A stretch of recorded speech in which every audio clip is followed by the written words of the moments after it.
سے پہلے آپ کی زندگی بہت مشکل گزری ہے تو اٹس اوکے، ٹھیک ہے نا، مان لیتے ہیں مشکل گزری ہے، لیکن ماضی کو بدلنا آپ کے ہاتھ میں نہیں ہے، پریزنٹ کو بدلنا تو آپ کے ہاتھ میں ہے۔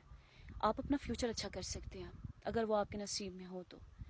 ٹھیک ہے، ہو گیا، جو ہونا تھا وہ ہو چکا، اس کو نہیں بدل سکتے، مگر جو ہو رہا ہے اس کو تو بدل سکتے ہیں۔ مان لیتے ہیں آپ کی زندگی میں کچھ انسان آئے یا کوئی ایک انسان ایسا آیا جس نے آپ کی زندگی پہ کچھ برے اثرات مرتب کیے، آپ کو بہت غم پہنچا، آپ کو بہت تکلیف ہوئی، اوکے مان لیتے ہیں۔ So now what, he is gone, اور اللہ تعالیٰ نے ایک اذیت کو آپ سے دور کر دیا، آپ اس پر اللہ سے شکوے کریں گے؟ نہیں، سچویشن کو ایکسیپٹ کریں، ایکسیپٹ دا سچویشن۔ جب تک آپ حالات کو ایکسیپٹ نہیں کرتے آپ موو آن نہیں کر سکتے۔ کوئی بھی انسان اس دنیا میں آپ کے ساتھ ہمیشہ کے لیے رہنے نہیں آیا، آپ تو خود اس دنیا میں ہمیشہ کے لیے رہنے نہیں آئے، پھر آپ لوگوں سے امید لگا کر اپنی زندگی برباد کیسے کر سکتے ہیں؟